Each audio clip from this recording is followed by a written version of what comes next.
شہید آیت اللہ علی حسینی خامنائی کی زندگی اور کاموں پر مبنی اس پوڈ کاسٹ سیریز میں خوش آمدید۔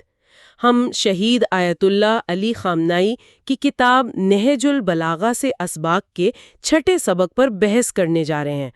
تو اگر انسان تاریخ کے پنوں کو پلٹے نا تو ایک سوال بار بار ذہن میں ابھرتا ہے، اور وہ سوال کیا ہے؟ یہی کہ کیا اس اتنی بڑی اور وسیع کائنات میں، اس الجھے ہوئے کرۂ ارض پر انسان کو بالکل اکیلا اور بے یار و مددگار چھوڑ دیا گیا ہے؟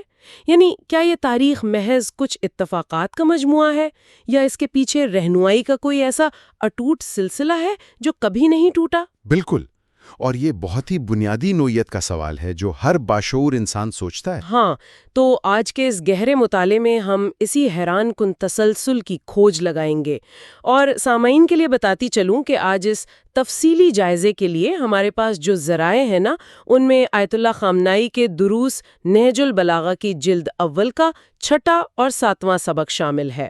جی، اور اس کے ساتھ ساتھ ایک بہت ہی شاندار ایک انتہائی پرشکوب بصری حوالہ بھی موجود ہے ہمارے پاس۔ بالکل، وہ نجف اشرف میں واقع امام علی ابن ابی طالب کے روضہ مبارک کی ایک تاریخی تصویر ہے جو اس پوری بحث کو ایک خاموش لیکن بہت ہی طاقتور پس منظر فراہم کرتی ہے۔ دیکھیے، یہ موضوع واقعی انسانی شعور کی جڑوں سے جڑا ہوا ہے۔ یہ مطالعہ محض تاریخ کے اوراق یا گزرے ہوئے زمانوں کی داستانیں پڑھنے کا نام نہیں ہے۔ تو پھر اس کا اصل مقصد کیا ہے؟ یہ دراصل یہ سمجھنے کا ایک زاویہ ہے کہ انسان نے صدیوں کے دوران انتہائی تاریک ادوار میں بھی سچائی کی پہچان کیسے کی۔ جب ہم اس تسلسل کی بات کرتے ہیں تو ہم صرف چند عظیم شخصیات کے آنے جانے کی بات نہیں کر رہے ہوتے۔ صحیح، بلکہ ہم حقائق، نظریات اور سچائی کی اس مضبوط زنجیر کی بات کر رہے ہوتے ہیں جس نے انسان کی اخلاقی اور روحانی بقا کو ممکن بنایا۔ یہ وہ فکری نظام ہے جو انسان کو جمود کا شکار ہونے سے بچاتا ہے۔ بالکل، اور اس فکری نظام کو سمجھنے کے لیے جو بنیاد مصنف نے دی ہے نا، وہ امام علی کا خطبہ اول کا مشہور قول ہے۔ اس قول کو سمجھے بغیر ہم اس بحث کی گہرائی میں اتر ہی نہیں سکتے۔ میں وہ قول پیش کرتی ہوں۔ جی، ضرور پڑھیں۔ امام علی فرماتے ہیں، خدا نے کبھی اپنی مخلوق کو اپنے مقرر کردہ نبی یا اپنی طرف سے نازل کردہ کتاب یا کسی حجت قاطع یا کسی مستقل دلیل کے بغیر نہیں چھوڑا۔ واہ، یہ الفاظ واقعی اپنے اندر پوری انسانی تاریخ کا نچوڑ سمیٹے ہوئے ہیں، ہے نا؟ اگر ہم اس رہنمائی کو دیکھیں تو یہ تاریخ کی ایک ایسی ریلے ریس محسوس ہوتی ہے جس میں رہنمائی کا بیٹن ایک رنر سے دوسرے رنر تک اتنی احتیاط سے پہنچایا گیا کہ وہ کبھی زمین پر نہیں گرا۔ بہت خوبصورت تمثیل ہے یہ۔ ریلے ریس والی بات بالکل فٹ بیٹھتی ہے اس پر۔ لیکن دیکھیں، کتاب کا مطالعہ کرتے ہوئے ایک اور چیز نے مجھے شدید حیرت میں مبتلا کیا۔ ہم عموماً انبیاء کی رہنمائی کو صرف عبادات یا روحانیت تک محدود سمجھتے ہیں نا، لیکن مصنف نے یہاں نیوٹن اور کشش ثقل کی مثال دی ہے۔ بالکل دی ہے، اور یہی تو اس کتاب کا کمال ہے۔ یعنی یہ کتنی حیرت انگیز بات ہے کہ انبیاء کا طریقہ کار بالکل ان سائنسدانوں جیسا تھا جو انسان کو اپنے ارد گرد موجود روزمرہ کے عام چیزوں جیسے آسمان، زمین، زندگی اور موت پر سوال اٹھانے کی دعوت دیتے تھے۔ جی، اور یہ زاویہ بلا شبہ اس پورے فلسفے کی جان ہے۔ اگر ہم انبیاء کے کام کے طریقے کا بغور جائزہ لیں تو کتاب بہت خوبصورتی سے بتاتی ہے کہ ان کا پہلا ہدف انسان کے سوئے ہوئے ذہن کو بیدار کرنا تھا۔ وہ انہیں سوچنے پر مجبور کرتے تھے؟ بالکل، وہ انسان سے پوچھتے تھے کہ یہ آسمان کیا ہے جو سروں پر تنا ہوا ہے؟ یہ زمین جس پر انسان چلتا ہے، اس کی تہوں کے نیچے کیا راز چھپے ہیں؟ انسان پر بڑھاپا کیوں طاری ہوتا ہے؟ بظاہر تو یہ بڑے سادہ سے سوالات ہیں۔ سادہ ضرور ہیں، لیکن ان کا مقصد انسان کے فکری جمود کو توڑنا تھا۔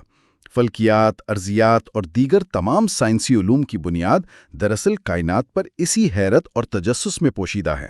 صحیح، یعنی جیسے نیوٹن نے کوئی نیا سیب تو نہیں توڑا تھا، اس نے محض گرتے ہوئے سیب کو دیکھ کر وہ سوال پوچھا جو اس سے پہلے کسی نے نہیں پوچھا تھا۔ بالکل درست کہا آپ نے۔ انبیاء بھی اسی طرح کائنات میں موجود خدا کی قدرت کی نشانیوں پر غور کرنے پر مجبور کرتے تھے۔ اس کو سمجھنے کے لیے نہج البلاغہ کے خطبہ 89 کا یہ مکمل اقتباس صورتحال کو بالکل واضح کر دیتا ہے۔ خدا نے پیغمبر صلی اللہ علیہ وآلہ وسلم کو اس وقت بھیجا جب دیگر انبیاء کا مشن ختم ہو چکا تھا اور لوگ خواب غفلت میں تھے۔ تو یہ خواب غفلت ہی وہ فکری موت ہے جسے توڑنے کے لیے انبیاء کو سائنسدانوں کی طرح تجسس ابھارنا پڑا۔ بالکل، یہی وہ نقطہ ہے۔ اچھا، یہ بات ایک منطقی سوال کو جنم دیتی ہے۔ اگر یہ تسلسل اتنا ہی ضروری تھا اور بیداری کا یہ عمل رکنا نہیں چاہیے تھا، تو جب انبیاء ظاہری طور پر دنیا سے رخصت ہو گئے تو یہ ریلے ریس آگے کیسے بڑھی؟ تو یہیں سے پھر امام علی کے بیان کردہ ان 4 ستونوں کی تفصیلی بحث شروع ہوتی ہے جو ہم نے شروع میں پڑھے، یعنی نبی، کتاب، حجت اور دلیل۔ تو پہلا ستون تو واضح طور پر نبی ہے۔ جی، پہلا ستون نبی ہے، اور تاریخ بتاتی ہے کہ حضرت آدم سے لے کر پیغمبر اسلام تک 1,24,000 انبیاء کا ایک طویل سلسلہ موجود رہا۔ لیکن جو دوسرا ستون ہے یعنی کتاب، اس کے تصور کو سمجھنا بہت ضروری ہے۔ ہاں، یہ کتاب منزل والی بات، اس کو تھوڑا واضح کریں۔ دیکھیں، کتاب کے نازل ہونے یا کتاب منزل کا مطلب یہ نہیں ہے کہ آسمان سے کوئی مادی شے یا کاغذات کا پلندہ نیچے آ گرا۔ اچھا، تو پھر کیا مطلب ہے اس کا؟ اس کا مطلب بہت گہرا اور سائنسی ہے۔ یہ دراصل انتہائی پیچیدہ، بلند اور ماورائی آسمانی حقائق کو انسانی عقل اور فہم کے سانچے میں ڈھالنے کا نام ہے۔ اسے تنزیل کہتے ہیں۔ یعنی حقائق کو اس درجے پر لے آنا جہاں ایک عام انسان کا ذہن اسے قبول کر سکے؟ بالکل۔ کتاب میں اس کی وضاحت ایک شفیق استاد کی مثال سے کی گئی ہے، جو کسی انتہائی مشکل فلسفیانہ نظریے کو اپنے شاگرد کی ذہنی سطح کے مطابق کر کے سمجھاتا ہے۔ یہاں میں اس استاد اور شاگرد والی مثال پر تھوڑی سی بحث کرنا چاہوں گی، کیونکہ کتاب پڑھتے ہوئے یہ بات مجھے کچھ الجھا رہی تھی۔ جی دکری، کیا الجھن ہوئی؟ دیکھیں، کیا یہ تمثیل واقعی خدا اور انسان کے رشتے پر پوری اترتی ہے؟ مطلب استاد اور شاگرد دونوں انسان ہیں، دونوں کے ذہن کا مادی ڈھانچہ ایک جیسا ہے، صرف معلومات کا فرق ہے نا؟ لیکن خدا کی ذات تو لامحدود ہے اور انسانی فہم انتہائی محدود، تو یہ تبادلہ کیسے ممکن ہوتا ہے؟ یہ ایک بہت شاندار اور گہرا نقطہ اٹھایا ہے آپ نے۔ شکریہ۔ اور اسی حوالے سے مجھے نبی اور رسول کے تصور میں بھی ہمیشہ الجھن رہی ہے۔ کیا یہ محض ایک ہی عہدے کے 2 مختلف نام ہیں، یا ان کے کام کی نوعیت میں کوئی ایسا فرق ہے جو اس رہنمائی کے تسلسل کو سمجھنے کے لیے ضروری ہے؟ اچھا، میں پہلے سوال کا جواب دیتا ہوں۔ استاد اور شاگرد کی تمثیل یقیناً محدود ہے، کیونکہ خالق اور مخلوق کا کوئی موازنہ نہیں ہو سکتا۔ مصنف نے یہ تمثیل صرف اس میکانزم یا عمل کو سمجھانے کے لیے استعمال کی ہے کہ کس طرح ایک بالاتر فریکوینسی کو نچلی سطح پر ڈیکوڈ کیا جاتا ہے۔ یعنی صرف سمجھانے کی حد تک۔ جی، اور جہاں تک آپ کے دوسرے سوال کا تعلق ہے، نبی اور رسول کا فرق، تو یہیں سے اس ڈی کوڈنگ کا اصل عمل شروع ہوتا ہے۔ اچھا، وہ کیسے؟ کتاب واضح کرتی ہے کہ نبی وہ ہے جو خدا کا پیغام اور وحی وصول کرتا ہے، یعنی وہ وصول کنندہ یا ریسیور ہے۔ لیکن رسول وہ ہے جس کے کندھوں پر اس پیغام کو عوام تک ان کی زبان، ان کی عقل اور ان کے معاشرتی حالات کے مطابق پہنچانے کی عملی ذمہ داری ہوتی ہے۔ تو مطلب رسول کا کام اس کو امپلیمنٹ کروانا بھی ہے؟ بالکل۔ مثال کے طور پر پیغمبر اسلام نے شب قدر میں کلام الہی مکمل طور پر وصول کر لیا۔ وہ پیغام ان کے قلب پر نازل ہو گیا، لیکن اس سارے پیغام کو معاشرے میں عملی طور پر نافذ کرنے میں 23 سال کا طویل عرصہ لگا۔ صحیح۔ اور اس 23 سالہ طویل جدوجہد کی تصدیق قرآن کی سورہ طٰہٰ کی آیت 114 کے اس مکمل حوالے سے بھی ہوتی ہے۔ میں پڑھتی ہوں، اور قرآن پڑھنے میں جلدی نہ کرو قبل اس کے کہ اس کی وحی تمہاری طرف پوری کی جائے۔ بالکل صحیح اقتباس دیا۔ تو یہ آیت اس بات کا ثبوت ہے کہ پیغام کا ملنا ایک الہامی لمحہ ہو سکتا ہے، لیکن اس پیغام کی بنیاد پر انسانوں کی تربیت کرنا، ان کے رویوں کو بدلنا ایک بدتدریج اور صبر آزما عمل ہے۔ اور انسان کے رویوں کو بدلنے کا یہ عمل اتنا ہی کٹھن ہے جتنا کہ اس پیغام کی حفاظت کرنا۔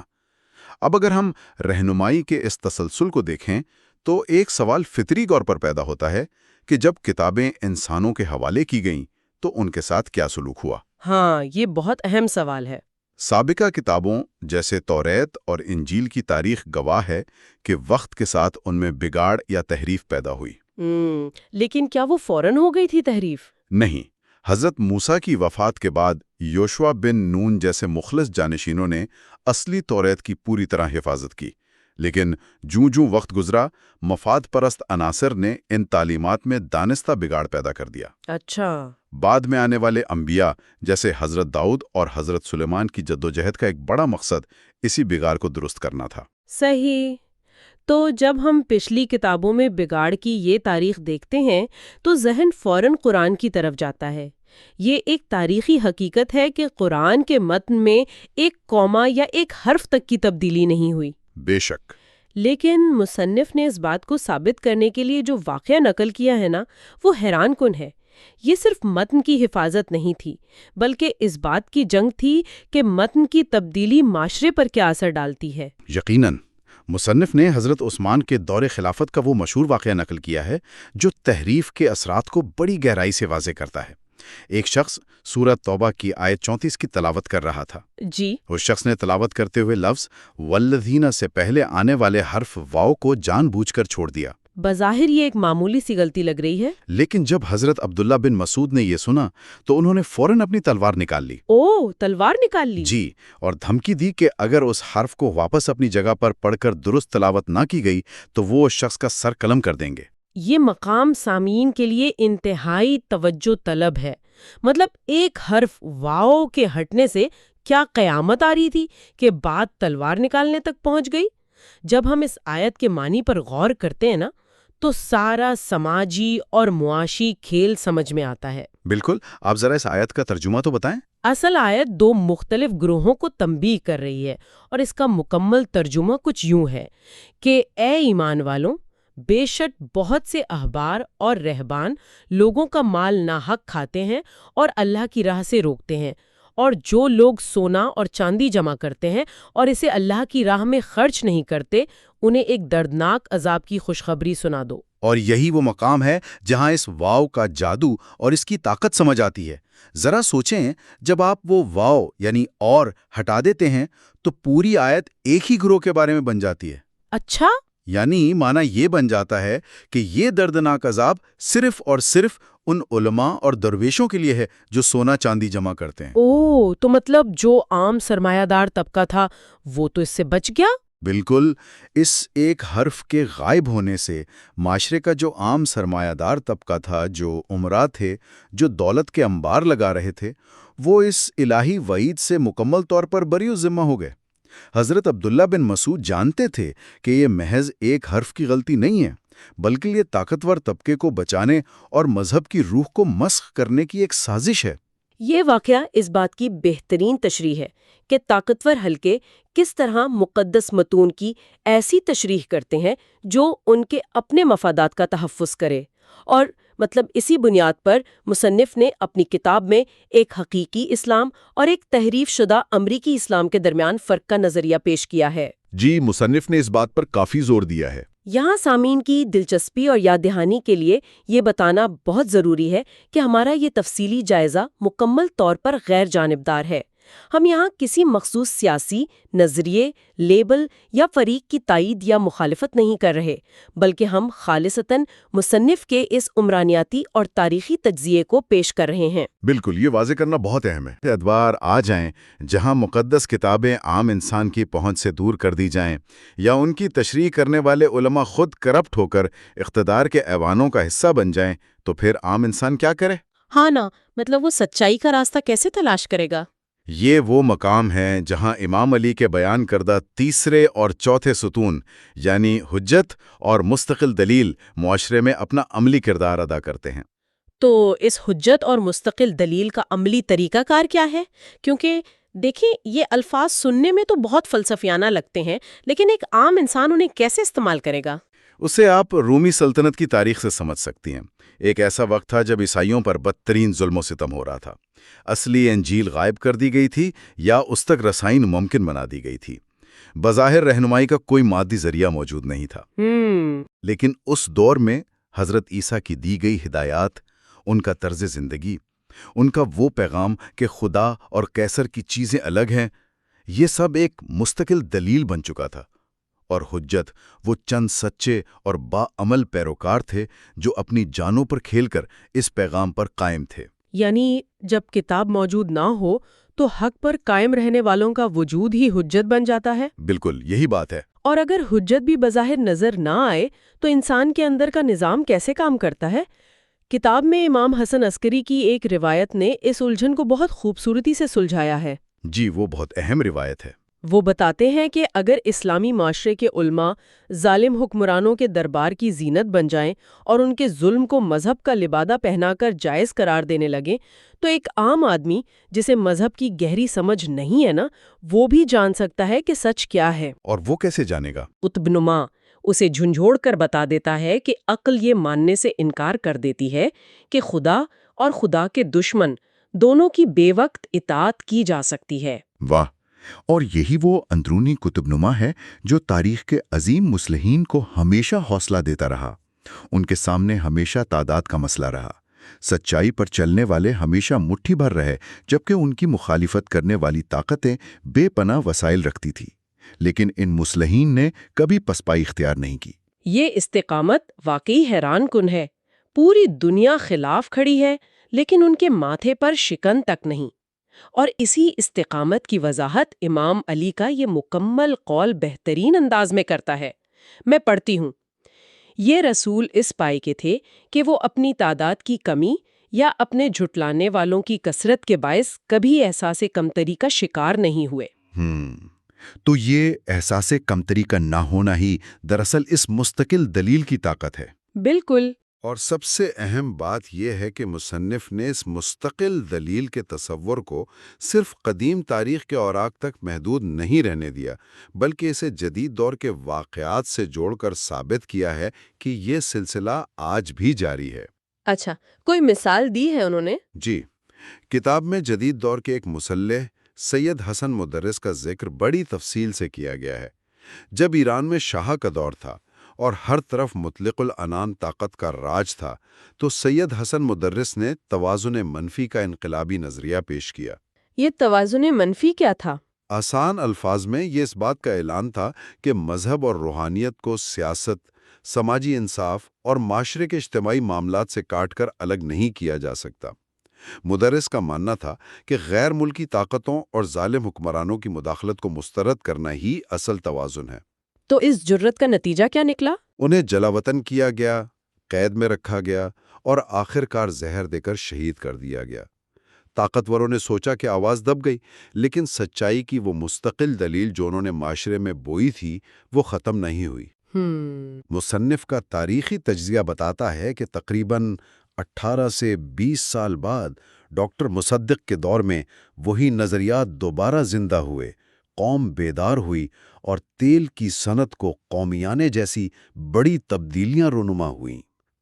اچھا، یہاں ایک بار پھر ہم سامعین پر یہ واضح کرتے چلیں کہ سید حسن مدرس، شاہ ایران اور ڈاکٹر مصدق کے حوالے سے بیان کیا گیا یہ سارا واقعہ مصنف کا ایک تاریخی تناظر ہے تاکہ پڑھنے والا سمجھ سکے کہ نظریات مرتے نہیں ہیں۔ جی بالکل، یہ کلیئر کرنا ضروری ہے۔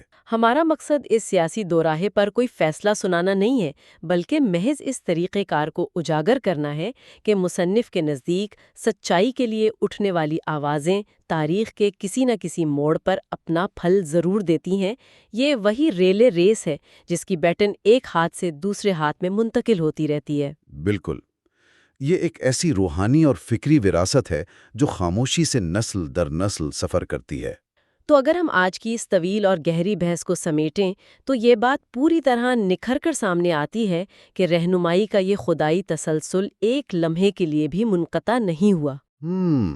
یعنی سلسلہ چلتا رہا۔ ہاں، ایک پیشرو اپنے بعد آنے والے پیروکار کو متعارف کرواتا رہا اور تاریخ کی زمین ہموار کرتا رہا۔ جس طرح حضرت موسیٰ نے اپنے پیروکاروں کو حضرت عیسیٰ کی بشارت دے کر انہیں آنے والے دور کے لیے تیار کیا، بالکل ویسے ہی یہ سفر چلتا رہا یہاں تک کہ پیغمبر اسلام تک پہنچا۔ صحیح۔ امام علی کے خطبہ اول کا یہ مکمل قول اس تمام بحث کا حتمی نچوڑ پیش کرتا ہے۔ ان کے درمیان ایک پیشرو ہوتا تھا جو یہ بتاتا تھا کہ انہیں کس کی پیروی کرنی چاہیے، یا ایک پیروکار ہوتا تھا جسے پیشرو نے متعارف کرایا ہوتا تھا۔ واہ! اور اسی خطبے کے آخر میں یہ تسلسل اپنے عروج کو پہنچتا ہے۔ میں مکمل قول پڑھتی ہوں، اس طرح دور گزرتے گئے اور وقت گزرتا گیا، باپ دادا رخصت ہوئے اور ان کی جگہ بچوں نے لیں، یہاں تک کہ خدا نے محمد صلی اللہ علیہ وسلم کو اپنا نبی مقرر کیا، اپنے وعدے کی تکمیل اور اپنی نبوت کو مکمل کرنے کے لیے۔ کیا بات ہے! اور اسی نہ ٹوٹنے والے تسلسل کے احساس کو جب ہم آج کے مطالعے میں موجود اس بصری حوالے یعنی نجف اشرف میں واقع امام علی کے روضہ مبارک کی تصویر سے جوڑتے ہیں نا، تو ایک عجیب سی کیفیت طاری ہوتی ہے۔ ہاں، واقعی ایک الگ سا احساس ہے۔ وہ عظیم الشان گنبد، وہ بلند مینار، محض اینٹ گارے اور سونے سے بنی ہوئی کوئی تاریخی عمارت نہیں ہے، وہ اس اٹوٹ روحانی زنجیر کی ایک جیتی جاگتی علامت ہے۔ بالکل۔ وہ ایک ایسا مرکز ہیں جو انسان کو یاد دلاتے ہیں کہ صدیاں گزرنے کے باوجود، سلطنتوں کے مٹنے کے باوجود، رہنمائی کی وہ مستقل دلیل آج بھی دنیا کے شور میں موجود ہے اور انسانیت کو حق کا راستہ دکھا رہی ہے۔ بے شک، یہ عمارتیں، یہ متون، یہ تاریخی جدوجہد، یہ سب اسی غیر مرئی زنجیر کی کڑیاں ہیں جس نے انسان کو فکری موت سے بچا رکھا ہے۔ تو آج کے اس تفصیلی جائزے کے اختتام پر میں سننے والوں کے سوچنے کے لیے ایک ایسا سوال چھوڑنا چاہتی ہوں جو اس پوری بحث کے بطن سے جنم لیتا ہے۔ بتائیے۔ انسان سوچے کہ اگر انسان کی ساخت ایسی ہے، اس کی فطرت میں حق کو پہچاننے اور اس مستقل دلیل تک پہنچنے کی صلاحیت پیدائشی طور پر موجود ہے، تو آج کے اس جدید ڈیجیٹل دور میں وہ کون سی نئی رومی سلطنت یا وہ کون سی پوشیدہ طاقتیں ہیں جو انسان کے اس اندرونی قطب نما کو کام کرنے سے روک رہی ہیں؟ یہ واقعی بہت گہرا سوال ہے۔ ہاں، آج سوشل میڈیا، پروپیگنڈا اور معلومات کے سیلاب میں ایسی کون سی چیزیں ہیں جو ہمارے کانوں میں مسلسل شور مچا رہی ہیں تاکہ ہم اپنے اندر کی سچی اور مدھم آواز کو کبھی نہ سن سکیں؟ اس غور طلب سوال کے ساتھ ہی ہم آج کے اس گہرے مطالعے کا اختتام کرتے ہیں۔ حق کی اس جستجو میں ہمارے ساتھ شامل ہونے کا بہت شکریہ۔